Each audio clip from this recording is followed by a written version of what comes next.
bonjour à tous, très content de vous retrouver pour ce 6e CQFR, celui qui est un peu spécial, celui où on répond à toutes vos questions. Pas encore de Théo cette semaine, mais Shai est à mes côtés. Shai va répondre aux questions, mais aussi les poser. Shai est multitâche, en plus d'être toujours présent. Donc pas de Théo en off, mais un Shai donc à mes côtés.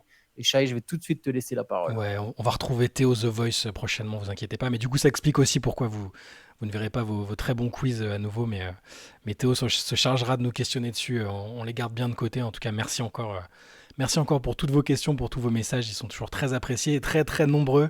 Je suis toujours étonné de voir la masse de messages et la fidélité des gens. C'est vraiment cool.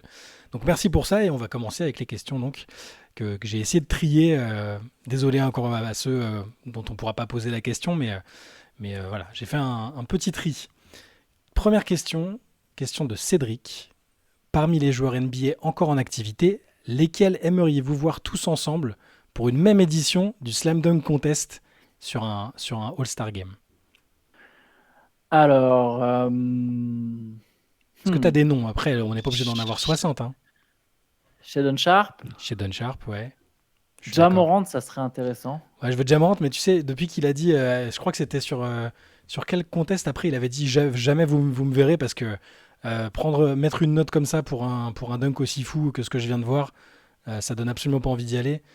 Mais d'un côté, ça peut être une forme de moyen pour lui pas de se réhabiliter, mais de regagner en popularité. Tu vois, si c'est genre le gars, Hmm. la star Ouais, qui qui y va, va. la star qui Parce y que va. je respecte Jalen Brown, mais c'est pas un dunker de concours. Si tu mets Jamorant, moi je mettrais bien Jamorant, ouais. Anthony Edwards. Ah ouais, ouais, je suis d'accord. Hum, je réfléchis sur de la jeune star athlétique, Moi, hein, on va moi, pas se moi, mentir. moi, c'est pas de la jeune star athlétique, mais juste je reverrais bien Zach LaVine et Aaron Gordon, juste Et une Aaron dernière fois. Gordon. Peut-être qu'ils ont plus d'idées, peut-être que Aaron Gordon il est dégoûté parce qu'il estime s'être fait voler, mais j'aimerais bien les remettre. Quitte à choisir des joueurs en activité, fort dunker à défaut d'être des superstars, je les mettrais bien eux deux. Ouais, Zach LaVine, il doit avoir encore des trucs en stock. Après, bon, Ouais. mais ouais, alors, c'est déjà pas mal, là. Ça fera un petit concours sympa, là. Oui, c'est ce que. On peut faire, on peut faire. Ah, il n'y a pas 5, c'est 4 mecs, mais tu vois, je sais pas, Sharp, Edwards, LaVine, Gordon. Ouais, c'est pas mal. Mais Les ouais, anciens et les ouais. nouveaux. Jamorant pour le côté star un peu, je pense qu'il peut faire des trucs assez sympas. Mais, euh, mais ouais, voilà, je trouve que c'est. J'y réfléchis, je t'avoue, celle-là, c'est une des seules sur lesquelles j'y réfléchis. Et j'avais même pas pensé à Anthony Edwards, mais en dunk en match, il fait des trucs assez chauds quand même. Donc je pense qu'il serait bien. Question suivante qui nous vient de Janos. Salut, je vous suis depuis le début de la saison et je vous trouve toujours pertinent, donc j'ai une question assez large au vu des non-mouvements qu'on a vus à la trade deadline.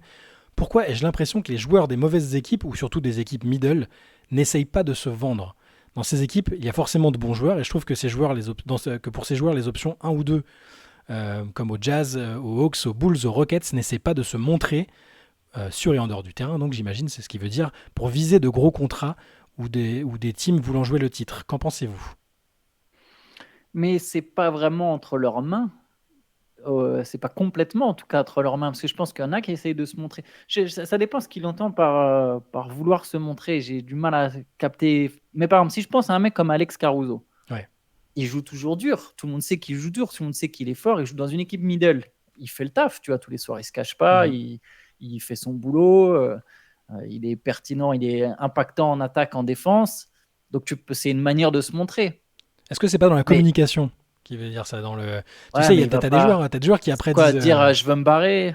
ou alors non, où je suis sous-côté, ou tu sais, vous faire passer des messages via Ouais. les médias, tu sais. Après, certains joueurs, Caruso, il a déjà participé à Mais des podcasts, mais bon. Mais est-ce que ça va influencer de toute façon la manière? Est-ce que tu vas forcément. Parce que derrière, quand je dis c'est pas complètement entre leurs mains, c'est notamment pour se finir dans une meilleure équipe. Ouais, Si on parle de joueurs faibles, enfin de joueurs d'équipe faibles ou middle qui auraient envie de jouer dans une meilleure équipe, il faut que cette meilleure équipe elle ait les assets à proposer. Et ouais, si je reprends mon exemple de Caruso, bah, il vaut 2, 3 pics, enfin 2 pics, il en vaut quand même pas 3, mais si Chicago me demande 2 pics, bah, la plupart des équipes vont pas donner 2 pics et te retrouvent un peu bloqué. ouais. Et ces équipes middle préfèrent faire ça plus tard. Je pense à un mec comme Kyle Kuzma, par exemple.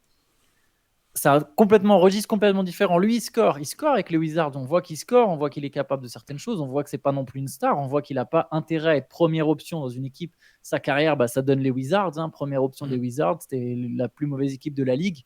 Kyle Kuzma, il se montre quelque part, il joue bien. il joue bien, mais pareil, si les Wizards ils demandent plusieurs assets en échange de leurs gars, comment lui il fait pour, tu vois, Ouais. du coup, je saisis pas exactement qu'est-ce qu'il pourrait faire, à part ce que tu as dit éventuellement de parler dans la presse, mais est-ce que ça ferait vraiment changer leur valeur? Est-ce que ça amènerait quelque chose? Je suis pas sûr. C'est vrai que ça sous-entendrait que les GM et les responsables des franchises aient une révélation en les entendant plus ou en les voyant plus médiatisés, quoi. Ça voudrait dire qu'ils font pas bien leur job et qu'ils voient pas ce que les mecs font sur le terrain. Mais ouais, je suis d'accord, leur possibilités pour changer ça sont assez limitées, à part en jouant vraiment sur le terrain. À part si, en gros, ils voudraient dire peut-être est-ce qu'ils devraient pas croquer plus ou essayer de faire des plus gros cartons au scoring. Après, je sais pas à qui on pourrait penser, parce que là, ils citaient les équipes dans les Houston, Atlanta et compagnie, mais je veux dire, je pense pas que Trae Bah, Young ne se Murray, il a vende essayé de pas, se montrer. Ouais, voilà, c'est que ça. DeJounte Murray ne se montre pas. Enfin, ouais, au moment de la deadline, DeJounte Murray s'est particulièrement montré quand même. Il sortait des matchs en 30 et 10. Enfin, Ouais, il a ça vendu ses là-dessus. services, je pense. Ouais, il y avait un peu de ça quand même. Mais ouais, voilà, ouais, je sais pas trop comment voir ça autrement en fait. Ça reste le truc étalon, ça reste le niveau de jeu que tu as sur le terrain et qui fait réaliser à des équipes qu'elles ont besoin de toi, d'un profil de joueur comme toi, quoi. Et puis de toute façon, en fait, je pense, tant que t'es pas free agent, t'as pas vraiment ton destin en main, sauf si tu es vraiment une star dans cette ligue. Et dans ce Mm. cas-là, tu es en position de demander ton trade un peu quand tu veux, parce que il y a un peu cette idée comme quoi ta franchise, elle te doit quelque chose. On le voit bien. Ouais, Ça, les stars, elles, quand elles veulent partir, elles partent. Et elles obtiennent pas toujours leur destination préférentielle, mais elles ont quand même un certain contrôle. ouais, Mais un joueur, un bon joueur d'une équipe middle, il a très peu de contrôle sur sa carrière au final. ouais. Question de Christophe. Alors, je vais préciser que son message date un petit peu, enfin date du week-end dernier, donc il s'est passé des choses entre temps, notamment la nuit dernière, par rapport au moment où on enregistre. Donc il nous dit: je me suis levé pour regarder le Spurs Lakers donc la dernière fois, et franchement, je m'interroge sur la franchise des Spurs. Ok, les joueurs sont jeunes, mais à part Victor, je trouve que ça manque vraiment de talent. Le but reste de mettre la balle dans le panier et ils ne sont quand même pas très doués pour ça. Le système de jeu collectif ne peut pas tout masquer. Qu'est-ce qui s'est passé pour que cette franchise se retrouve avec des joueurs aussi mauvais? Est-ce qu'on ne surestime pas le front office de cette franchise avec une vision romantique franco-française issue des années Parker? Qu'est-ce qu'ils ont vraiment fait de bien comme choix au final depuis 5 ans, à part perdre des assets? Oh, je trouve. Alors, lis le MOOC Spurs parce que c'est Ouais. intéressant quand même. On en parle un peu dans le MOOC Spurs. Effectivement, est-ce que le front office est un peu surestimé? C'est une vraie bonne question. Euh, je ne sais pas exactement s'il est surestimé, mais ce qui est sûr, c'est qu'on lui donne une image absolument parfaite. Et il y a bien sûr des erreurs. Il y a eu des erreurs, Josh Primo. Je pense qu'avec le recul, avoir transféré Kawhi Leonard contre juste un All-Star en échange, c'était pas forcément ce qu'il y avait de mieux, mais ils voulaient poursuivre leur série. C'est-à-dire que Kawhi, t'imagines, aujourd'hui, avec le recul, transfert de Kawhi, ça te rapporte que DeMar DeRozan. Ouais, Tu c'est vois, un faible. transfert de Ouais. star, c'est très faible, tu vois, Mais par rapport à ce qu'on la lui. situation s'envenimait, je pense qu'ils se sont dit, ah, oula, ça fait trop. Bon, je pense quand même que tu peux récupérer autre chose que Ah juste oui, DeMar oui, DeRozan. non, bien sûr. Mais oui, oui, il y avait peut-être volonté que ça se fasse vite. Et surtout, je pense qu'ils voulaient rester compétitifs, d'où l'idée de faire venir un All-Star. Par contre, je me demande si DeRozan, ils l'ont pas gardé trop longtemps. Hmm. Voilà, je ne vais pas détailler trop ma pensée là-dessus, c'est dans le MOOC. Ouais. Mais ils ont peut-être gardé DeRozan trop longtemps, peut-être forcé un peu sur le vouloir rester compétitif. Et du coup, il n'y a pas eu une vraie reconstruction. En tout cas, elle arrive que maintenant. Ce que je veux dire par là, c'est qu'il n'y a pas eu de choix dans les 5 premiers à la draft. Jérémy Sohan, c'est 9. Keldon Johnson, c'est loin aussi. Devin Vassell, c'est 12, si je dis pas de bêtises, 11 ou 12. Mais par contre, je suis pas d'accord sur les. Enfin, il y a quand même eu des bons choix parce que trouver Vassell en 11e ou 12e pick, c'est une très bonne pioche. Vassell, ça va être un des, je sais pas, 5-6 meilleurs joueurs de sa QV. Je pense qu'il Ouais, sera ouais, ouais. plutôt bon. J'ai l'impression que Jérémy Sohan a beaucoup de potentiel. Jérémy Sohan, c'est un mec qui sera. Enfin, beaucoup de potentiel. C'est un mec qui sera intéressant quand il y aura des meilleurs joueurs autour de lui. Je pense que c'est un mec qui ne peut pas toujours élever le niveau d'une équipe faible. Par contre, une équipe forte, il peut élever son niveau de jeu. Tu Mais vois, il peut élever. je pense que Christophe fait partie des gens frustrés qui aimeraient, qui sont conscients du talent de Victor notamment, qui sont conscients du bon travail qui a été fait à San Antonio par le passé et qui auraient aimé que San Antonio soit compétitif tout de suite. Il y a pas mal de gens qui attendaient les Spurs genre Ouais, borderline mais play-in. Voilà, c'était sans doute, on a vu au cours de la saison que c'était prématuré. Je pense que ça, ces remarques ces critiques seront valables, encore une fois, on en a déjà parlé, mais seront valables si ça traîne, si pendant 2-3 ans on voit que le noyau dur choisi par les Spurs n'avance pas, si Vassell progresse pas, alors il est en train de progresser, hein, si Vassell, il Sohan, progresse bien, ouais. si Sohan et Vassell par exemple ne deviennent pas des joueurs vraiment, vraiment bons autour de Victor, là je pense qu'on pourra faire l'autopsie, enfin la critique de ce qu'ont fait les Spurs ces dernières années. Il y a eu, tu l'as dit, il y a eu des choses, il y a eu des ratés, hein, Non, mais est-ce que trader Dijon de Temeray, tout ça, est-ce que tout ça, tu peux se oui, demander. bah, disons que ça, du coup, le transfert de Dijon Temeray, j'ai l'impression que c'est un peu une suite de ce truc de ne pas avoir Mm. transféré DeRozan plus tôt. C'est que du coup, d'un coup, il y a eu une reconstruction un peu à l'arrache. Mais honnêtement, il n'y a rien d'inquiétant. Il faut être patient. Je vais redonner l'exemple. Les Seattle Supersonics de Kevin Durant, la première année, ils gagnent 20 matchs. La deuxième, ils en gagnent 23. Ouais. Tu vois ce que je veux dire avec Mm. le Thunder? Ça, c'est les 2 premières saisons de Kevin Durant en NBA. 20 victoires, 23 victoires. Et derrière, le Thunder a pu drafter bien. 50 wins, 55 wins, il y a eu un bon. Pareil, le Thunder avec chez Gilgeous-Alexander. Première saison, 22 victoires. Deuxième saison, 24 victoires. Aujourd'hui, on voit où on est au KC. Il faut être patient, faut être patient. LeBron, il n'a pas fait les playoffs pendant ses 2 premières saisons. Ça ne sert à rien de précipiter le processus. Les équipes qui ont précipité le processus, récentes qui me viennent en tête, Pelicans avec Anthony Davis, ils ont fini par perdre Anthony Davis. Pelicans avec Zion Williamson, on verra ce que ça donne. Ok, ils font les playoffs, mais est-ce qu'aujourd'hui les Pelicans vraiment ils prétendent au titre? Est-ce que s'ils avaient pris leur temps, ils n'auraient pas pu être. Alors on ne sait pas, c'est un grand si. Puis Zion a eu des problèmes de blessure. Mm. Les Spurs, c'est pas grave qu'ils perdent des matchs, c'est normal, c'est une équipe jeune. Et je pense qu'il y a quand même du talent, que Vassell c'est un très bon joueur, que Sohan il a un certain potentiel. Ça va venir. Il y aura un autre pic très haut placé. Ça va C'est venir. dur la patience. Enfin, comment dire? Ça a changé avec le temps. Les gens sont de moins en moins patients et je peux même pas. C'est difficile de les blâmer parce que tout va tellement vite dans l'information, dans le sportivement. Donc c'est pas illogique que les gens attendent plus de résultats plus rapidement, mais la patience est toujours une valeur quand même précieuse, je trouve. Regarde, je vais te donner un scénario. Mm. Ou même les Mavs, d'ailleurs, j'ai pris les Mavs, j'aurais pu prendre les Mavs. Regarde, ok, c'est la première année de Wembanyama. Il vient d'arriver, hein, il vient d'être drafté, on ne sait pas ce qu'il vaut. Les Spurs se disent, ok, il sera fort tout de suite. Je suis pas sûr, au passage, je suis pas sûr, malgré tout son talent, je suis pas sûr que Wembanyama, si là tu le mets dans une équipe forte, mais sans autre All-Star, je suis pas sûr que cette équipe, elle soit en mesure de passer un premier tour de playoff. Je vais même te dire, je pense pas qu'elle soit en Mm. mesure. Donc je vais prendre un exemple. Là, les Spurs, ils ont drafté Victor Wembanyama, ils dégagent du monde. Ils dégagent les jeunes. On n'est pas là pour les jeunes, on veut gagner tout de suite. On fait venir Dylan Brooks. On ne peut pas faire venir de star, tu vois, parce qu'on va être réaliste. Quelle star va venir? Mm. On ne peut pas faire venir de star, mais on met plein de bons vétérans autour. On a Dylan Brooks, on a, je sais pas, l'équipe, pas l'effectif des Rockets. On a l'effectif des Rockets, mais avec Wembanyama à la place. C'est solide, mais je pense que ça va même pas en playoff, en fait. Ouais, Tu vois? c'est Si je un suis pas, what if intéressant. De toute façon, la draft de je- Victor à Houston, mais, ça aurait été intéressant. et Mais... même si ça va en playoff, ok, ça va en playoff. C'est cool, c'est bien, ça va en playoff, ça sort au premier tour. Et puis l'année d'après, et l'année d'après aussi, parce que qui progresse un cap? Qui passe un cap si t'as pas d'autres jeunes? Qui est le mec qui passe un cap? Que Wembanyama qui devient comme Luka Doncic avec plein de mecs middle autour? Et Mm. comment tu fais venir une star dans ce lot? Personne joue en tant que free agent. Qui en tant que free agent va signer aux Spurs? Qui, à part Lamarcus Aldridge sur les 30 dernières années, quel free agent a signé aux Spurs à part Lamarcus Aldridge? Trouvez-moi un exemple. Gros Mm. free agent, gros star qui dit ah, moi, je vais aller jouer aux Spurs. Malgré tout, et me dites pas, ouais, mais avec Wembanyama, ils voudront peut-être venir. Il y avait Duncan, Ginobili, Parker gagner des titres. Personne venait. Donc, qui, là, maintenant, va se dire, ah, je vais signer aux Spurs en tant que free agent? Non, tu as besoin de reconstruire avec ton noyau dur que tu crées. Et pour créer ton noyau dur, il faut drafter. Et pour drafter bien, tu as plus de chances de drafter des bons joueurs quand tu draftes haut. Donc, des fois, il faut perdre. Donc, c'est un processus, je pense. Voilà, c'est toujours pareil. Si ça dure trop longtemps, on pourra revenir là-dessus dans quelques années. Mais j'ai quand même bon espoir avec ce qu'on a vu récemment que les Spurs affichent une assez nette progression l'année prochaine. Et peut-être qu'il y aura moins de gens frustrés et déçus enfin, ouais, qui espéraient avoir autre chose sur l'année 1 de Victor, je pense. Question suivante, question d'Arnaud.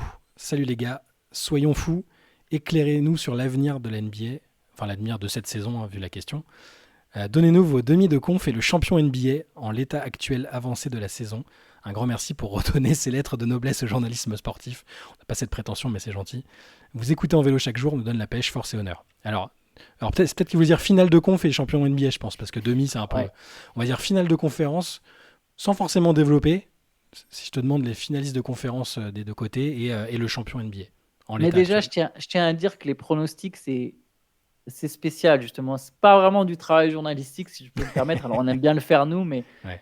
parce qu'il y a tellement de facteurs, tu vois, il faudrait normalement connaître déjà les match-ups. Et le but, c'est pas tant de dire telle équipe va se qualifier, c'est plutôt pourquoi telle équipe se qualifierait. Mais bon, je vais quand même. Ça, S'il fallait être bon oui, pronostiqueur pour être journaliste, je serais le pire journaliste du monde, je pense. Hein. Mais... je vais me prêter à l'exercice quand même. Champion, je vais mettre Boston. Mhm. Même si paradoxalement, je ne suis pas méga convaincu. Finaliste de conférence, je vais mettre Boston, Milwaukee à l'Est. Et à l'Ouest, je vais mettre Denver. Tu vas bien nous mettre tes Clippers, ça fait longtemps. Oh, Non. Non, je pense. Alors attends, j'essaie d'anticiper vite fait. Ouais, je vais mettre Denver Clippers. Je le Allez, savais. Denver. Je pouvais te le dire que tu allais mettre ça. Allez, vas-y, attends. Je vais mettre Denver champion. Finale de conférence à l'Est, Boston, Milwaukee. Allez, soyons fous. Ou pas du tout. Et à l'Ouest, donc Denver, Très dur à l'Ouest. Très, très dur. Oklahoma City. Voilà. Pas mal, ça me plaît. Voilà Arnaud. Donc c'est absolument pas ce qui va se passer hein, de mon côté, vu que vous connaissez mon niveau en termes de pronostic. Mais écoutez Antoine, c'est peut-être mieux. Pas sûr. Oula, faut le dire vite. Question de Bartman. Alors, il y a un petit message explicatif avant. Je vous écoute en podcast et merci pour la qualité de contenu d'échange. C'est toujours un plaisir de vous écouter et de participer avec vous à distance à vos débats. J'aimerais bien avoir votre avis sur la situation suivante. Ça fait longtemps qu'on parle des stars au travers des stats et c'est de plus en plus présent dans le sens où les stats sont étirées et traitées dans tous les sens. Dès qu'on parle d'une star, c'est forcément lié à une perf et on en sort des stats en comparaison avec le passé pour se projeter dans le futur.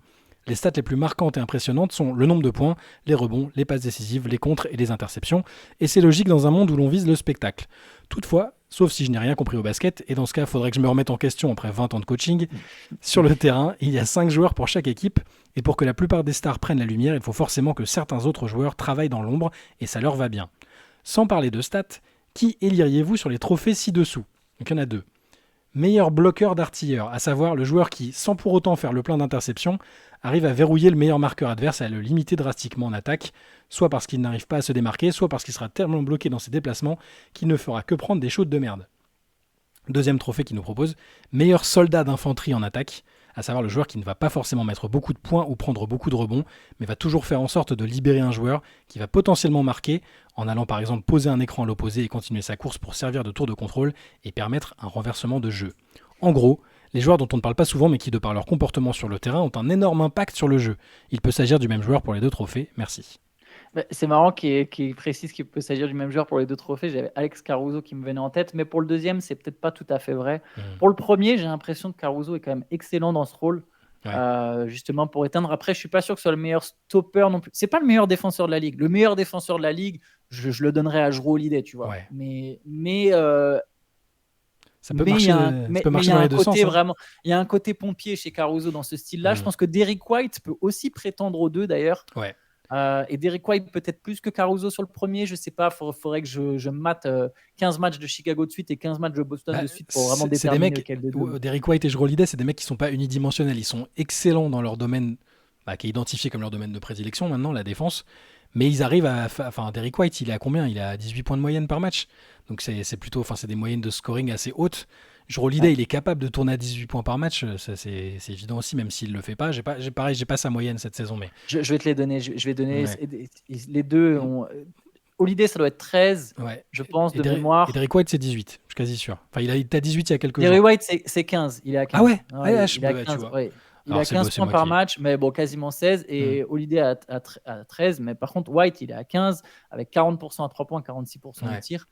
Moi, j'en ai un dans les bloqueurs d'artilleurs un peu, mais c'est parce que je suis influencé parce que c'est une équipe que je regarde pas mal. Mais en bloqueur d'artilleurs, Lugensdort, quand il se met sur un mec, et quel qu'il soit, Doncic te dit que c'est le mec le plus chiant qui peut possiblement te parce que la dimension physique, elle est violente.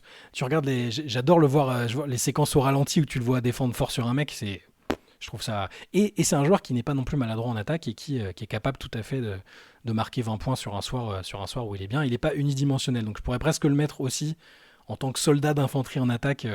Mais sinon, je suis d'accord avec tes choix. Je veux dire, Derrick White, par exemple, ça me semble tout indiqué. Le deuxième, c'est le mec qui fluidifie le jeu sans le ballon, sans avoir le C'est un ballon. peu ça, c'est-à-dire qu'il va pas forcément mettre beaucoup de points, mais il va toujours faire en sorte de libérer un joueur qui va marquer. Ouais, c'est ça. Il y a aussi la notion de libérer les autres aussi, de faciliter le jeu. Je pense que White et Caruso rentrent à nouveau dans ce Mm. truc. Anunoby en partie, Duncan Robinson en partie. Je pense à des joueurs bons off-ball, mais c'est pas toujours libéré via un écran pour le coup, mais eux prennent plutôt des écrans. Sam Merrill, alors c'est pas l'intitulé, mais Stephen Curry, d'une certaine manière. Je sais, c'est pas du tout le but du trophée là en question. On parle plus de joueurs obscurs, mais Stephen Curry, il est jamais à l'arrêt quand même. Mm. Et c'est Son mouvement crée des situations, quoi. exactement. Ouais. Son mouvement crée du mouvement, attire l'attention de la défense, notamment justement parce que c'est pas juste un soldat et parce que c'est une superstar. Ouais. Et c'est peut-être la superstar qui crée le basket le plus fluide. Je pense plus qu'un, tu vois, par exemple, si on compare avec les Doncic, les Brown qui monopolisent beaucoup la balle, je trouve que Curry, il crée tout, c'est une superstar qui va Ouais. créer du mouvement constamment dans son équipe. Très bien. Ouais, j'espère qu'on a répondu à ta question, Bartman. Si vous avez des joueurs, d'autres idées que ceux-là, n'hésitez pas en commentaire, évidemment. Et je veux bien d'ailleurs son avis à lui, ça m'intéresse. Ouais, De tout le monde, hein, mais je veux bien notamment celui qui a pensé à la question, Bartman, n'hésite pas. tout à fait. Question de Batik. Avec l'annonce des desiderata de LeBron pour re-signer aux Lakers, 120 millions sur 2 ans ou 180 sur 3 ans, quelle serait votre position à la place de Rob Pelinka? J'ai l'impression qu'il n'a pas à choisir la meilleure option pour les Lakers, mais plutôt la moins mauvaise. Garder LeBron à ce tarif, c'est assurément 3 ans dans le ventre mou de l'Ouest. Le laisser partir, c'est perdre la masse salariale qui va avec, sans possibilité de prendre un joueur équivalent car les Lakers sont déjà au-dessus du cap. Pour ma part, j'essaierai de tout péter. Sign and trade de LeBron aux Warriors, s'ils sont toujours intéressés, et trade de AD dans l'idéal au Thunder avec leur quinzaine de pics, pour récupérer des jeunes et un max de tours de draft sur les 3 ou 4 prochaines saisons. Qu'est-ce que tu ferais à la place de... J'ai failli l'appeler Rob le Mytho comme on l'appelle en privé. Ce qui est c'est très méchant parce que c'est un bon GM, mais Un il y a bon GM. toutes ces petites histoires avec Kobe où il en rajoutait un peu. Donc, bref. Ce qui me fait penser qu'on n'avait pas posté les fausses conversations du Banana Boat. J'ai oublié de le faire. On le fera, vous inquiétez pas. Mais parce qu'il y avait aussi un épisode de Rob le Mytho qu'on avait écrit. Moi, c'est toujours très tentant de. En fait, avec le recul, c'est toujours très tentant de se dire, ah, on casse, on imagine des transferts pour casser.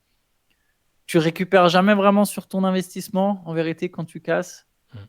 Et je pense qu'il n'y a pas que. En fait, tu es obligé de prendre en compte d'autres aspects. Moi, je garde LeBron. Je garde LeBron. J'essaie de voir s'il y a moyen d'avoir pour prendre moins. Mais si vraiment c'est 60 millions, bah, je le signe sur 2 ans, du coup. Ouais. Pas sur 3. Mais je garde LeBron. Je garde LeBron et je finis avec ma superstar. Et je veux que ma superstar, elle finisse sa carrière avec un maillot des Lakers, tu vois. Ça a une valeur. Ça a une valeur quand même. Ce que je veux dire, c'est que les Lakers, historiquement, ils sont connus pour choyer leurs stars et pour faire en sorte qu'ils se sentent bien, même au détriment de la performance, je veux dire, avec Kobe, il y a d'autres situations où ils se sont retrouvés à mettre à choyer une superstar et pour pas forcément. Et ouais, pardon, excuse-moi. Non, mais c'est ça. Pour dire que je comprenais, mais là, du coup, là, ta position, elle est dans la droite lignée et tu prends en compte le fait que t'es GM des Lakers, en fait. Et que sans doute, t'as Ginny Buzz qui te dit, mec, fais pas n'importe quoi. Enfin, fais pas exactement ce que tu veux. Pense au fait qu'il faut choyer LeBron pour que d'autres superstars après veuillent venir. Et en fait, ton avenir, je pense, quand tu es les Lakers, ton avenir, c'est pas forcément justement de se dire, je vais faire la meilleure reconstruction possible. S'il y a autant de joueurs qui veulent jouer aux Lakers aujourd'hui, parce qu'on se rend compte, les Lakers, quoi qu'il arrive, sont toujours dans les destinations favorites des mecs. À un moment, tu te dis, mais pourquoi? Tu vois, la franchise, elle n'est pas toujours bien. Donc, tu n'as pas besoin de reconstruire comme OKC. Tu n'es pas OKC. Tu es Los Angeles et tu es les Lakers. Tu es Kobe Bryant, tu es Shaq, tu es Hakim Olajuwon, Karim Abdul-Jabbar. Karim Abdul-Jabbar, pardon. Horrible. Magic, c'est terrible. Tu es le mec qui connaît vachement basket. Ouais, tu es Hakim Olajuwon aux Lakers. Donc, Magic Johnson, Karim Abdul-Jabbar, même Will Chamberlain, même si personne n'y pense. Tu vois, c'est peut-être pareil, mais tu as tous ces mecs-là, Jerry West. Et là, t'es LeBron James. Tu veux sa tournée d'adieu avec un maillot des Lakers. Tu veux sa statue devant la Crypto Arena d'Antcom. Tu veux ces trucs-là. Tu veux pas, t'as pas besoin d'être le Thunder qui va reconstruire avec 18 pics. Non, tu veux envoyer du rêve et comme ça, la prochaine star, Anthony C'est Edwards, il ça. veut se barrer. À qui il pense? Ah bah tiens, j'irais bien jouer moi aussi à Los Angeles. Tu sais que la prochaine star, a priori, sur la free agency. Moi, pour le coup, Exactement. là où je vais prendre le contre-pied de ce que tu as proposé, c'est que c'est totalement logique et c'est comme ça que fonctionnent les Lakers. Mais j'aime pas en fait. J'aime pas parce que je trouve ça. Ils profitent d'un atout qui est la ville, le business, le C'est clinquant le de tout Real ce qu'ils ont Madrid, construit avant. de la C'est le NBA. Real Madrid et j'aime pas le Real Madrid, donc comme Et moi ça, aussi, je déteste le Real voilà. Madrid. Je te J'aime pas comprends. le Real. Si tu veux, il y a des équipes, il y a des joueurs qui m'ont fait rêver au Real, mais c'est pas. J'aime pas cette facilité. Je préfère la construction besogneuse, patiente. Bah Moi parce aussi. qu'ils n'ont pas le choix. OKC n'a pas le choix. Ils peuvent pas vendre la ville, le lifestyle d'OKC. Mais je trouve ça plus méritant que ce que font les Lakers, par exemple. Tu vois. Mais à côté de ça, je serais dans la peau de Rob Pelinka. Je ferais probablement ce que tu as dit parce que je tiens à mon job et que je veux, comme tu l'as dit, que la prochaine star qui soit mécontente ou disponible se dise moi je veux aller aux Lakers, je veux faire ma demande pour aller aux Lakers, comme l'a fait Anthony Davis par exemple, comme le feront sans doute encore d'autres joueurs après. Question de Mika. Antoine évoque souvent le niveau général des joueurs comme meilleur que par le passé, et en effet, il semble qu'un plus grand nombre de joueurs puissent contribuer à la production de leurs équipes que dans les années 90, 2000 ou 2010. Toutefois, en regardant les matchs, il apparaît qu'en même temps, certains fondamentaux de base, écran, retard, passe, et encore il vaut mieux éviter de parler des marchés que même les arbitres ne paraissent pas comprendre, sont très mal maîtrisés par les joueurs. Si j'avance ça, c'est que j'aimerais connaître votre avis sur les déclats de Steve Clifford, sur la formation des joueurs et de ce que cela donne par la suite sur les terrains NBA. Donc je vais te lire parce que Mika nous a mis la Ouais. déclaration. La première chose que je regarde chez un joueur, ce sont ses intentions. Si un gars ne fait pas d'écran retard et sprint pour pouvoir recevoir la balle, c'est qu'il ne pense qu'à l'attaque. Malheureusement, tous les joueurs NBA ne peuvent pas avoir la balle dans les mains. Quand vous avez 15, 16 ou 17 ans, vous passez 1 heure et demie avec un coach individuel pour travailler votre dribble et Oui. votre shoot, et ce n'est pas forcément ce dont vous allez avoir besoin pour devenir un bon joueur NBA. La formation aux États-Unis touche le fond. Les jeunes enchaînent les tournois, ils s'entraînent plus et ils n'ont pas les fondamentaux nécessaires quand ils arrivent en NBA. Mais l'aspect le plus important, c'est leur manque d'intelligence de jeu. Ils ne savent pas jouer en équipe et ils ne comprennent pas comment jouer en équipe. Pour réussir en NBA, vous avez besoin de ça plus que tout. Alors, je vais pas. Alors, si, il reste un petit passage vite fait. Les jeunes joueurs n'ont plus aucune connaissance du basket. C'est pour ça qu'on voit des jeunes joueurs qui peuvent tourner à 17 points et 8 rebonds, alors que leurs équipes sont nulles quand ils sont sur le terrain. J'avais pas vu cette déclat de Clifford, tu vois, mais Elle est magnifique. quand ils ont 23 ans, ils ne sont plus dans la ligue parce qu'ils n'apportent rien à leur équipe. Mais 2 coachs auront été virés, auront payé les pots cassés. C'est la réalité dans laquelle nous sommes.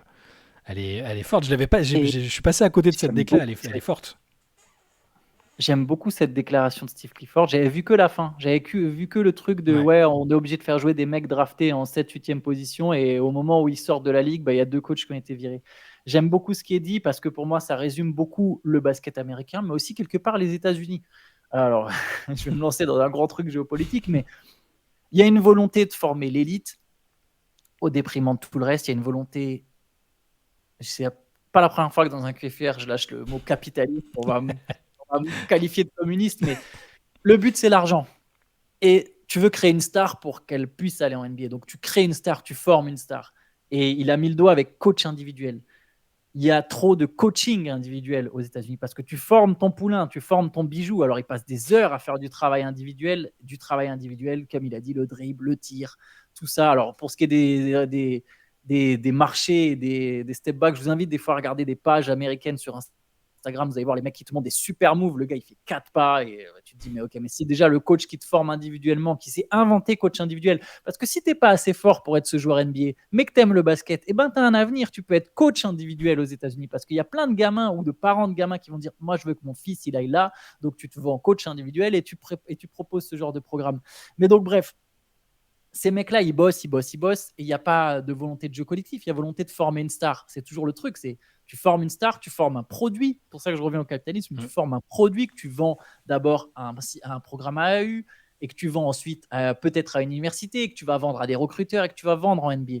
Et ces mecs-là, j'y pense parce qu'il y avait le match la dernière fois entre les Wizards et les Lakers. Jordan Poole, c'est tellement un bon exemple. Il est ultra doué individuellement, mais il y a plein de fondamentaux qu'il n'a pas. Dans la fin du match contre les Lakers, ça se voit, il fait plein d'erreurs. Tu sais, il ne sent pas venir, il ne sent pas le jeu. Il y a des trucs qu'il ne sent pas. Tu vois, sur la dernière possession, il y a quelques secondes, il y a égalité, il veut gratter à mort les dernières secondes, alors que c'est débile parce que les Lakers, ils attendent juste, ils le laissent, ils savent qu'ils ont encore une faute à faire. Lui, il n'a pas pensé à ça. Juste, ils lui font une faute et derrière, il se retrouve avec 1 seconde pour tirer sur une remise en jeu, à la place d'avoir lancé son action plus tôt pour forcer la faute plus tôt. Tu vois.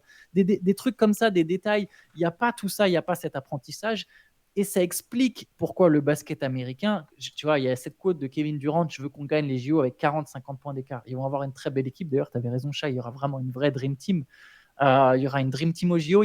Je pense qu'ils gagneront les JO. Je suis absolument persuadé qu'ils ne gagneront pas de 40 ou 50 points, sauf s'ils jouent Taïwan ou Philippines, ou les Philippines. Mais sinon, il n'y aura pas de victoire de 40 ou 50 dès que ça va jouer des équipes. Et c'est pas pour. Pardon, les Philippines ont pris un pic comme ça. Ils seront pas, seront pas une là, balle je crois. De perdue. toute façon, c'est quand ils organisent pas, ils sont pas là normalement. Mais vous avez compris l'idée, quoi. C'est juste que quand ça va à partir d'écart, il n'y aura pas de victoire de 40-50 points. Et je pense même que là, c'est parce qu'ils ont encore une certaine génération, mais le renouvellement n'est pas du tout à leur avantage. Et au contraire, en Europe, non seulement il y a un peu plus de travail individuel qu'avant, du coup, on se retrouve avec des joueurs qui commencent à avoir un potentiel de star parce qu'individuellement, elles savent créer des choses, mais en plus, il y a du jeu collectif. En plus, il y a du jeu collectif à travers le club et les États-Unis. Je pense qu'à un moment, ils vont toucher le fond. À un moment, ils vont se rendre compte, mais tous les meilleurs joueurs dans notre ligue ne sont plus des Américains parce qu'on s'en rapproche de plus en plus. Oui. Si tu regardes aujourd'hui, les meilleurs joueurs, la plupart déjà, ils ne sont pas américains. Et il y en a, et même sur la relève, tu te dis, mais la relève européenne est plus intéressante que la relève américaine. Donc moi, oui, je suis entièrement d'accord. Désolé, j'ai fait long, mais je suis entièrement d'accord avec ce que dit Steve Clifford. C'est très intéressant ce que tu as dit. Et qu'un mec comme Clifford, qui a quand même roulé sa bosse dans le paysage américain à tous les niveaux depuis des années, dise ça, et soit aussi défaitiste, alors qu'il est en poste. Voilà, et qu'il a des équipes jeunes, parce qu'il doit en voir, lui, des mecs comme ça. Voilà, il en a vu passer. Je trouve que c'est très révélateur. Et ce que tu disais sur la manière dont ça joue aussi en Europe, j'en avais déjà parlé, je crois, dans un CQFR, mais je vous invite à écouter Franz Wagner chez JJ Redick, où même Redick, il hallucine, il comprend en direct la différence, l'écart de formation. Il dit, mais nous, on faisait pas ça, on nous apprenait pas ça. Tout ce que les jeunes Européens, alors là, en l'occurrence, c'est les Allemands, et qu'un mec comme Wagner, et en plus, Wagner, il a tout combiné, c'est-à-dire qu'il a la formation en allemande, il a commencé à 7 ans à jouer, et tous les bons fondamentaux, il les a. Et en plus, il s'est développé aux États-Unis en allant à Michigan. Il a tout. Il a le background FIBA parce qu'il a joué en club pro avant d'aller aux États-Unis. Il a joué en sélection avec l'Allemagne. Donc, ça fait des joueurs ultra complets. Et je suis d'accord, à un moment, la bulle va exploser. Enfin, la bulle dans laquelle vivent les basketteurs américains va exploser. Il y aura toujours des énormes talents, mais attention quand LeBron, KD, Curry seront plus là, qui sont vraiment des joueurs transcendants de manière générationnelle. Je suis curieux de voir comment ça va se passer et si ce dont parle Clifford et plein d'autres gens va pas malheureusement se manifester comme ça, et il y aura un énorme vide, et ils vont devoir avoir une autre approche, choisir les bonnes personnes pour à la tête de ces différents organismes. Et surtout, ça va être profond. Il va falloir que ce soit très, très profond. Il faut rebouleverser tout leur système, en fait, mais vraiment de zéro, quoi. Limite, peut-être même leur manière de voir le sport. Il n'y a pas de sport amateur. Tout est lié à travers l'élitisme. Et du coup, tout est lié. Et quand tu te retrouves à faire ça, ça ouvre la porte à vouloir créer juste un produit et pas des équipes. C'est pour ça qu'ils n'ont aucun fondamental collectif, la plupart. Hein. Ouais. Les mecs apprennent ça en NBA. Et en NBA, les coachs, ils n'ont pas vertu à faire ça. Ils n'ont pas 50 trainings, tu vois. Il n'y a pas 50 entraînements. C'est cata. Ouais. Mais ouais, c'est intéressant, un sujet intéressant. Très belle question. Je l'avais pas vu cette déclat de Clifford. Moi non plus. Question de Sacha. Bonjour à toute l'équipe de Basket Session. Merci beaucoup pour votre travail. Grâce à vous, je peux suivre l'actualité de la NBA et enrichir ma culture basket avec vos podcasts de grande qualité. Donc, merci Sacha. Merci beaucoup. Mes questions portent sur la popularité du basket en France. En effet, je suis allé voir le match Nanterre contre Monaco à la Défense Arena. L'ambiance était folle. Seul problème, je ne connaissais aucun joueur de Nanterre, l'équipe que j'étais censé supporter, alors que je peux citer au moins 2 joueurs de Détroit ou Washington qui sont les pires équipes de la ligue. D'où ma question. Que pensez-vous de la popularité du basket en France ? Que pourrait-on faire pour que le championnat de France et l'Euroleague gagnent en médiatisation ? Personnellement, je suis fan de basket, je suis la NBA grâce à vous, mais je ne connais quasiment rien au championnat européen, et je trouve ça dommage, car j'ai l'impression qu'il y a un potentiel énorme malgré tout. Alors, moi, je vais juste commencer par répondre, parce que je sais qu'il y a pas mal de gens qui nous disent « Ah, ce serait cool que vous fassiez un format CQFR pour l'Euroleague, même pour le championnat de France. » Alors, moi, du coup, je me reconnais un peu dans ce que dit Sacha, c'est-à-dire que je pense que je connais quand même des joueurs de Nanterre, de Monaco, de l'Asvel, enfin de la plupart des équipes françaises, mais mon suivi, il est très très sommaire, et je le suis en tant qu'observateur et fan par d'autres médias qui les traitent, parce que je suis pas assez calé, que ce soit parce qu'on passe énormément de temps sur la NBA et en général, mais du coup, moi j'ai aussi du mal à... C'est une question que je me pose, qu'est-ce qui ferait que je m'intéresserais plus que maintenant au championnat français, à l'Euroleague. Pareil, l'Euroleague, c'est que ça me fait comme la NFL, je regarde à partir des playoffs ou de la finale, tu vois.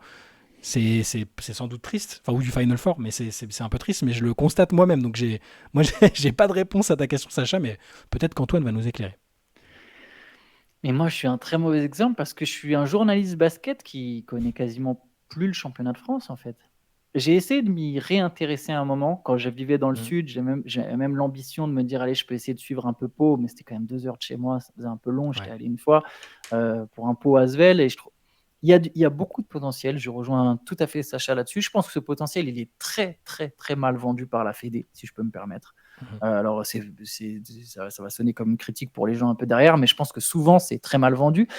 Moi, l'appli LNB, elle est cool, par exemple, parce que tu peux voir tous les matchs gratuits. Je ne sais pas si les gens sont au courant de ça, mais tu peux regarder tous les matchs LNB. Alors, j'imagine que c'est encore le cas, c'était le cas l'an dernier. Tu vois, pour te dire, j'y ai plus mis les pieds dessus.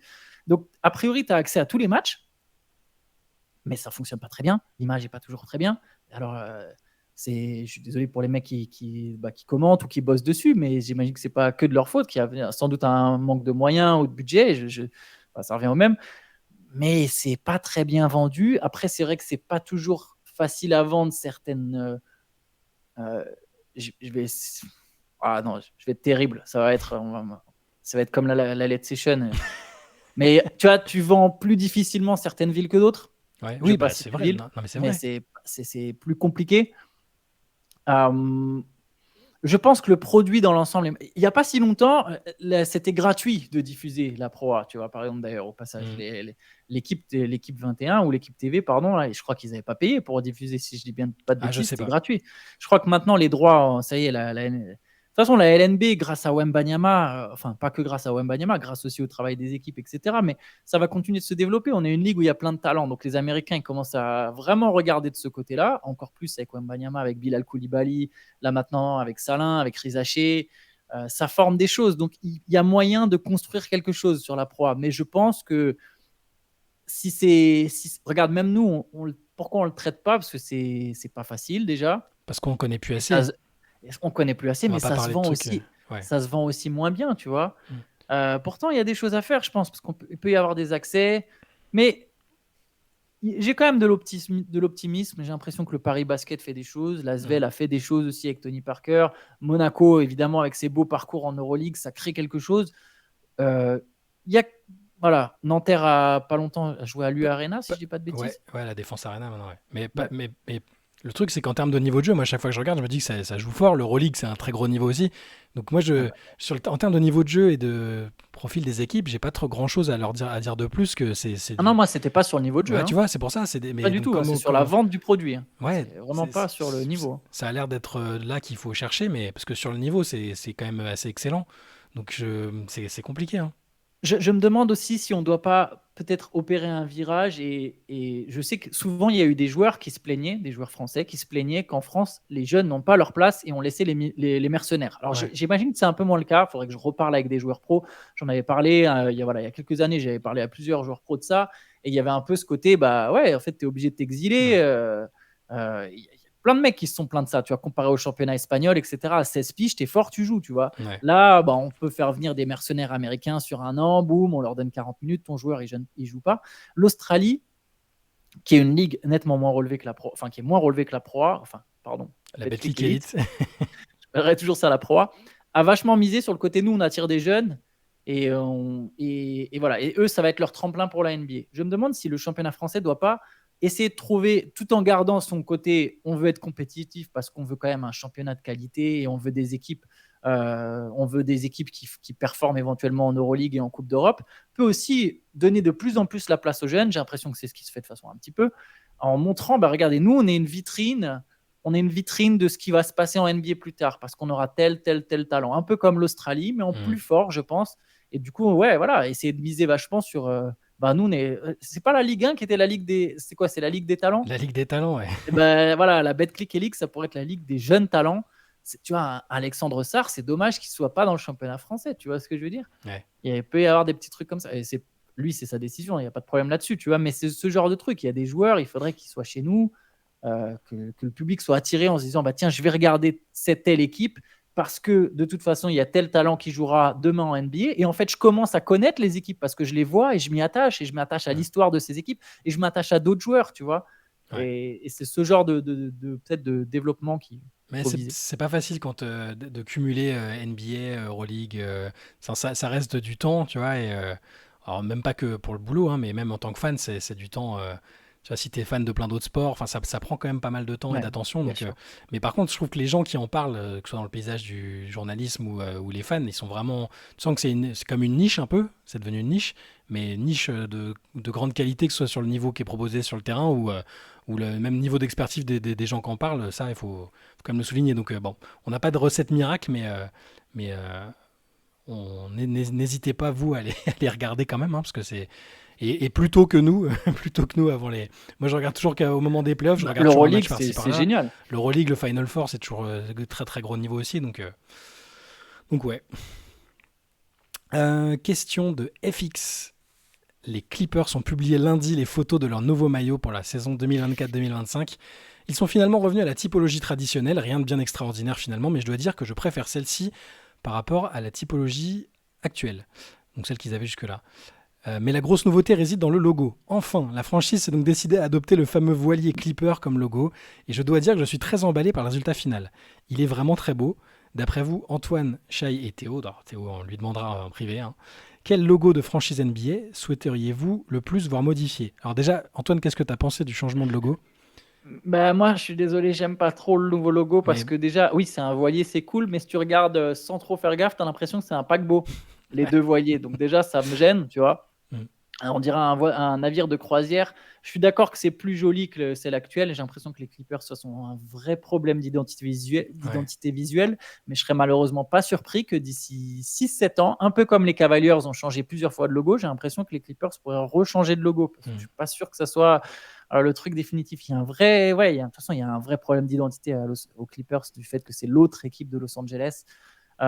Mais c'est bien qu'ils essaient de se démarquer, le retour aux couleurs, etc. Après, j'avoue que j'ai Mais pas été moi j'ai vu, emballé plus que ça c'est par les ça. nouveaux Mais maillots. le truc, c'est, alors moi il faut savoir que j'ai déjà dû le dire ici, mais je suis particulièrement mauvais pour tout ce qui est design, graphisme. J'ai pas un œil très aiguisé, très avisé. J'ai pas beaucoup d'avis sur les choses en général en termes de design, de couleurs, tout ça. Mais je trouvais que, alors il y a beaucoup d'informations dans dans le logo, mais sur le coup je me Ouais. suis dit ah c'est pas mal, ok, je vois ce qu'ils veulent faire, je vois l'identité un peu, je comprends ce qui se passe. Mais tout de suite après, quand j'ai vu les réactions, je me suis dit ah bon, c'est vraiment que j'ai pas l'œil parce que la plupart des gens sont pleins, enfin ont un peu critiqué le logo. Par contre sur le reste, sur ouais la typo, les maillots en eux-mêmes, je les trouve bien. Donc ça va les aider à se démarquer petit à petit, ce qu'est le projet, à se démarquer petit à petit de l'identité des Lakers. Et donc il nous demandait s'il y avait un logo de Le- franchise qu'on aimerait changer. Est-ce qu'il y en a un auquel tu penses, tu dis celui-là il est vraiment naze, il faut le changer. En fait, c'est pas vraiment un logo, c'est plus des identités. Euh, Tu vois, par exemple, les Wizards, pour moi, aucune identité visuelle, je trouve ça Mm. dégueulasse, mais il y en a qui aiment, tu vois. Ouais. Et je trouve que le logo des Pistons est moins bien qu'avant. J'aime pas leur logo actuel, même si je comprends la petite référence aux années Mm. 80, fin des années 80, mais je suis pas fan. Je les ai sous les yeux, là, je suis en train de regarder. Après, il y a des logos qui sont très bien réussis, mais Et ceux que tu peux pas bouger, quoi, les historiques, c'est les compliqué. Ouais. Cavaliers ont changé plein de fois et je le Ouais. trouve toujours pas beau. Euh, je réfléchis. Je trouve que les Nuggets, il est moins bien qu'avant. Ouais. Tu vois, il y en a, je les trouve moins bien qu'avant. Après, moi, je suis très nostalgique Bah des c'est ça moi couleurs des aussi. années 90. Ouais. Couleurs des années 90, début des années 2000, je trouvais ça magnifique. Je pense que ça redeviendra à la mode un jour. Pareil, les Timberwolves, le fait qu'il n'y ait plus les sapins, c'est dommage, quoi. Tu vois, Mm. c'est des trucs, c'est des détails. Les Pelicans, c'est à jeter. À jeter. Ils devraient même changer le nom de l'équipe. Non, mais c'est vrai, ils devraient changer. Pierre le Pélican deviendrait, tu vois, un monument historique et on change, on arrête avec Pelicans, quoi. Franchement, l'équipe, Bah, c'est les Pelicans. ils avaient pris un animal qui était représentatif de la région, tout Mais qui ça. prennent des Gators, un truc qui fait flipper, tu vois, genre, que ce soit des crocodiles, là, on fait un maillot vert avec un croco, je sais pas, quelque chose, mais pas des Pelicans, quoi. Enfin bref. Voilà. Bah, du coup, tu as bien répondu à la question. On voit de quelle franchise tu as envie de te débarrasser. Je trouve, en fait, c'est une ville trop stylée, New Orleans, Mm. tu vois. Il y a un effectif intéressant, kiffant. Il y a Zion qui est quand même une superstar qui peut vachement faire vibrer. Et les mecs s'appellent les Pelicans. Ils ont des maillots moches. Ils ont un logo moche. Ils ont un nom pourri. Et leur, et leur et mascotte, c'est leur un mascotte, pélican. elle faisait tellement flipper qu'ils ont été obligés de la changer. Franchement, c'est quand même terrible. Ouais. Moi, ça me fait un peu ça avec Sacramento, j'aime pas trop. Je trouve que c'est un peu fade aussi. Moins bien qu'avant Les aussi, je trouve. logos, je préfère avant aussi, c'est pareil. Mais ça fait ça avec beaucoup, mais c'est de la nostalgie, ça aussi. Après, on Ouais. n'est peut-être pas assez ouvert à ce qui se fait en termes de design maintenant. Mais enfin bon. Question de Orange Californian Comet. C'est son pseudo. Je crois que nous avons tous été impressionnés par les playoffs de Devin Booker l'année dernière. C'est vrai. Personnellement, C'est vrai. j'y étais. C'est C'est vrai. vrai. Bonne observation. Voici donc mon interrogation. Selon vous, sera-t-il un jour MVP? Je sais qu'il rate beaucoup de matchs et qu'être dans un trio comme celui des Suns n'aide pas forcément, mais je me demandais si vous voyiez cette consécration individuelle arriver pour lui dans un futur proche.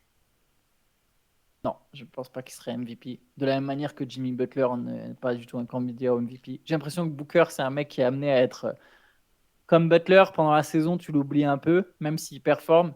Puis d'un coup, en playoff, tu te dis, ah, il est fort ce con quand même. Tu vois, il y a un peu ce côté-là. Et du coup, je pense pas que Devin Booker sera un jour Moi, MVP. j'aurais Parce que pu. si d'un coup, il n'y avait plus Kevin Durant, Ouais. cette année, tu vois, aurais pu s'ils avaient été premiers. Mais Ouais, même encore, pas, mais avec KD autour, c'est ouais, très difficile. Mais moi, avant qu'il fasse venir Kevin Durant, je me disais qu'il avait peut-être ça dans les pattes. Une saison où voilà, il progressait tous les ans, il a le côté franchise player, leadership, tout ça, qui était pas mal.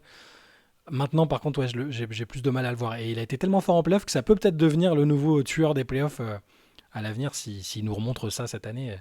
Ce qui n'est pas garanti. Il faut déjà qu'il se qualifie pour les playoffs. Il faut déjà qu'ils y performent. Mais ouais, pour répondre à ta question, ouais, je pense qu'on est d'accord pour dire que dans un futur proche, en tout cas, à moins que KD se barre rapidement, ce qui ne me semble pas devoir être le cas, moi, je pense pas que Booker sera MVP de saison régulière en tout cas. Ça peut par contre tout à fait être un MVP des finales si Phoenix est champion. Il a plus la tête du MVP des finales que MVP de ouais. saison régulière. Qu'est-ce qu'on en a encore une petite ou deux? Question de Yes. Samuel. Salut la team basket session. Ma question concerne les Toronto Raptors et en particulier Masai Ujiri. Ne pensez-vous pas que cette vague sur laquelle il surfe depuis ce fameux move pour Kawhi et le titre de 2019 a assez duré? Il a énormément de crédit depuis cet épisode et demeure très peu critiqué par les médias. Il n'empêche que les Raptors ne semblent pas du tout savoir où ils vont depuis plusieurs saisons et je pense qu'il faut commencer à remettre en question sa capacité à remettre la franchise sur le droit chemin. Qu'en pensez-vous? Merci pour vos podcasts. Je vous écoute tous les jours avec beaucoup d'attention et j'adore vos discussions. Alors, je suis assez d'accord. Je ne sais pas si je me montrerai aussi critique, mais je suis d'accord que les Raptors n'ont pas de direction claire et on ne sait pas trop ce qu'ils font. Ça fait leurs deux dernières trade deadlines cette année et celle d'avant. Mm. Pour moi, c'est des mystères mystère total. Mais par contre, ils ont quand même drafté Scotty Barnes. Mm. Ça, c'est Ils un ont bon quand choix. même réussi à faire venir des jeunes qui peut-être resteront. R.J. Barrett, c'est un jeune Canadien, il joue à Toronto. Maintenant, pourquoi son image, l'image de Masai Ujiri, c'est qu'on va pas se mentir, hein, je vais revenir au truc, mais les médias américains, ils en ont rien à secouer des Raptors. Je parle Mm. des médias américains, là. Les médias des États-Unis, ils en ont rien à carrer de ce qui se passe à Toronto. Hein, là, demain, il peut couler la franchise. Les mecs, ça leur en touche une sans faire bouger l'autre. C'est pas un sujet qui vend auprès du public américain. Et même nous, en France, c'est pas une franchise qui fait forcément vibrer. On sait que les franchises un peu milieu de tableau. Alors, les Raptors ont leur base de fans. Hein. Il y a eu Vince Carter, il y a eu Demar DeRozan. Ça a fait vibrer plein de fans de basket, mais c'est pas une franchise qui vend beaucoup Ouais. médiatiquement. Donc, de toute façon, parler de Masai Ujiri, critiquer ou mettre en avant ce qu'a fait Masai Ujiri, ça va vraiment plaire qu'à une niche de niche. Là, on parlait de la niche pour la JP, la JP Elite, la BetClick Elite. C'est Ouais. pareil, les fans des Raptors, tu vois, Moi, ça concerne pas assez je de suis monde. presque étonné qu'il soit encore là, mais pas parce que je le trouve incompétent. C'était un excellent GM à Denver, c'est un très bon GM à Toronto. Je suis étonné parce qu'il y a eu tellement de rumeurs à un moment. C'était le gars qui était en vogue hein, quand même. Après le Ouais. coup de Kawhi et tout. Et tous les jours, il y avait les Knicks vont faire une offre défiant toute concurrence sur le plan salarial. Il y avait d'autres franchises qui étaient sur le coup. Et je suis Il a très peut-être perdu étonné. ça. Il a peut-être perdu ça, du coup, par contre, Ouais, peut-être avec ces trucs. en restant à Toronto, quelle que soit la raison pour laquelle il soit pas allé ailleurs, parce que, enfin, je veux dire, il y a eu des ouvertures de postes partout, hein. En NBA, quasiment depuis le titre 2019, il aurait très bien pu finir GM dans n'importe quelle plus grosse franchise, plus médiatisée. Je pensais à New York parce que c'était vraiment une rumeur à un moment. Et je suis presque encore étonné qu'il soit là. Donc, pour ça que j'ai du mal à analyser ce qu'il fait. Au début, je me suis dit, bon, ce qu'il fait, c'est juste que c'est un gars qui sait qu'il va pas rester très longtemps et qu'à la moindre opportunité, il va se barrer. Donc, il veut pas faire de dinguerie. Et au final, il est toujours là et j'ai toujours du mal à comprendre Donc Scotty Barnes est là, je le trouve très bon, mais je sais pas quel est son potentiel, son Ouais, c'est plafond. pas Est-ce que faux. c'est une superstar? Je pense que c'est un All-Star, on l'a vu. C'est un très très bon joueur qui me surprend presque de jour en jour. Je trouve qu'il fait des choses auxquelles je m'attendais pas. Mais je sais pas si c'est la superstar sur laquelle tu reconstruis, autour de laquelle tu reconstruis. Et donc ça me laisse un peu sceptique parce que là, eux, ils sont toujours plus ou moins en course pour jouer le play-in, on est d'accord? Ils sont pas partis pour du Tout en tanking étant un cette peu saison, loin, quoi. tout en étant un peu loin. Et ils sont pas partis pour du tanking pur et dur, même pour les saisons suivantes. Ça a pas l'air d'être le projet. Donc oui, je suis intrigué. Et par contre, tu as expliqué les raisons pour lesquelles il est épargné ou peu critiqué publiquement, parce que tu vas pas voir, euh, tu vas pas voir Stephen A. Smith faire une diatribe contre, enfin tout un segment de son émission sur Masai Ujiri, parce que c'est pas ça qui va faire vendre. Il a besoin de parler de LeBron, il a besoin de parler de Wembanyama, de choses comme ça. Donc c'est aussi pour ça que ça s'explique comme tu l'as dit. J'ai quelque chose à rajouter là-dessus d'ailleurs. Ouais. Sur la mauvaise gestion de Toronto, pour moi, tu as tout à fait raison. Tu vois, c'est une équipe qui ne peut pas vraiment tanker. Il y a un truc intéressant, ils ont donc envoyé un pick à San Antonio pour récupérer Jakob Poeltl. Mm. Les Spurs, là, on parlait des Spurs tout à l'heure, de la reconstruction. San Antonio peut avoir peut-être le troisième choix de la prochaine draft. Ouais. Ok. Si Toronto venait à avoir le septième choix, il reviendrait aux Spurs. San Antonio aurait le troisième et le septième choix de la draft. Mm. Potentiellement deux très bons jeunes que tu ajoutes à cet effectif avec Wembanyama. Et là, dans 2-3 ans, ta reconstruction, c'est quelque chose. Potentiellement, Wembanyama, Vassell, Sohan, Jones et deux autres mecs que tu as draftés dans le top 10 de la draft. Donc, Ou un trade. Mais bon, ça, parce que on le voit de moins en moins comme ça. ou un trade, effectivement, mais un trade de ton pick Mm. pour avoir un autre joueur, même si je trouve ça souvent moins intéressant. Mais Ouais. tout ça pour dire que Toronto, effectivement, a transféré des picks. Le pick 2024, 2025, 2026, selon celui qui sera envoyé, il reviendra à Toronto, à San Antonio. Après, ils ont leur futur pick à eux. Mais voilà, les Raptors vont potentiellement à un moment donner un pick intéressant aux Spurs. Et non pas, comme toi, je pense que Scotty Barnes, c'est pas forcément la future superstar. Il faut voir comment Ça peut ça être va un être. lieutenant parfait autour d'une star, mais il faut trouver la star en question. Après, peut-être qu'on se trompe, Ouais. hein, peut-être que c'est un joueur qui sera effectivement. Parce J'aime bien le gars, moi. il progresse fort depuis qu'il est là. Il y a eu cette deuxième saison où on s'est dit est-ce qu'il est pas en train de stagner, mais là, bon, sa sélection All-Star Game est pas du tout usurpée, hein. Franchement, Oui, oui, c'est un clairement. très beau joueur. Mais ouais, bah voilà pour Masai et les Raptors. On va voir ce que ça donnera dans les saisons qui viennent, si ça va tanker au bout d'un moment, si Masai va rester, c'est pas sûr. Ouais. Après, il bosse beaucoup parce que moi, l'année dernière, à chaque fois que je suis allé voir Paris Basket ou à Boulogne, deux fois j'ai vu Ujiri deux fois dans la salle observer des joueurs, donc je pense qu'il taffe quand même quoi. Il fait le job et il se voit peut-être pas ailleurs, alors qu'à un moment je pensais vraiment que vu que c'était le gars en vogue qu'il allait partir. Pour finir, j'avais envie de lire ce petit message de Aïe, aïe. Alika Villedmont, notre ami qui nous fait toujours des montages exceptionnels par mail et qui a toujours des remarques marrantes et intéressantes. Donc c'est plus un message qu'une question, mais j'ai trouvé ça tellement cool que je voulais le lire. Dans le prolongement du duel Sabrina versus Stephen Curry, quelques commentaires ont fleuri sur les réseaux sociaux, du genre une équipe de garçons de N3 battrait les Aces de Las Vegas. Je me permets d'apporter ma modeste contribution à ce débat aussi utile que nécessaire. Naoya Inoue, boxeur d'1m62 pour 49 kg, est l'actuel champion du monde de la catégorie des supercoques. S'il boxait contre un Mike Tyson dans son prime, c'est qui gagnerait, hein? Là, il ferait moins le malin, le petit Naoya. Dans la même veine, l'affirmation suivante n'a aucun intérêt. Embiid est plus fort que Jokic car il l'écrabouillerait en 1 contre 1. Cette comparaison n'est pas pertinente, précisément parce qu'en duel en 1 contre 1, ce n'est pas du basket. Ce qui fait la quintessence d'un Jokic, c'est sa gravité, son playmaking, sa capacité à faire des passes. Dans un 1 contre 1, c'est un peu compliqué de faire des passes, il met entre parenthèses. Cela n'empêche qu'on puisse encore comparer Jokic et Embiid pour se demander qui est le meilleur basketteur. Encore faut-il se construire une bonne grille d'analyse pour effectuer cette comparaison de manière pertinente. De même, il n'est pas idiot de se demander qui de Sabrina ou de Stephen est un meilleur shooter, ou même qui des deux est un meilleur basketteur. Mais là encore, il faut se construire une bonne grille d'analyse. Voilà, vu qu'il nous envoie plein de messages, plein de montages sympas, je voulais lire son message parce que je trouve intéressant toujours ces besoins de comparaison et ces comparaisons inappropriées que le débat parfois nous impose au vu de l'actualité. Ouais, bah, de toute façon, en fait, je pense que c'est la nature humaine, quoi. On a un peu ce truc de toujours vouloir Des fois, pour mettre en contexte, comme on ne sait pas toujours le faire, on passe à travers des comparaisons. Puis des fois, c'est utile. Ça peut être intéressant de comparer. En fait, comparer, c'est intéressant si on sait le faire correctement. Je pense qu'il y a plusieurs manières de comparer Bah, c'est ça, c'est un des peu ça, je trouve, joueurs, des époques, le etc. but de son message, c'est un peu ça aussi, parce que on dit, il n'y a même pas besoin là de faire femme-homme, mais tu prends le boxeur d'1m62 de la catégorie qui est pas Mm. la même, Oui, il a raison. contre un lourd, bah, c'est pas, et au basket, c'est ça, tu fais un contre un entre un joueur, deux joueurs qui n'ont strictement rien à voir, l'intérêt est quand même limité, tu vois, et du coup, tu sors de la Exactement. définition du basket en lui-même, qui est un sport collectif, et qui est, donc voilà, je trouvais sa remarque intéressante.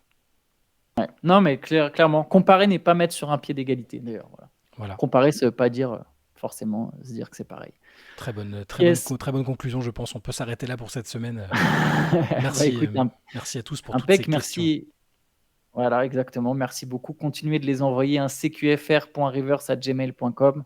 La semaine prochaine, on devrait récupérer Théo. Ouais, Donc, Shai envoyez pourra. masse de questions comme ça, c'est Théo qui les récupère et qui en a plein à ouvrir et à trier. Exactement. Exactement. Et du coup, on se fera peut-être un petit quiz à la fin, la semaine Yes. prochaine. Bah, merci à tous. Puis passez un bon week-end. Et on se retrouve lundi. Bon week-end. Ciao, ciao.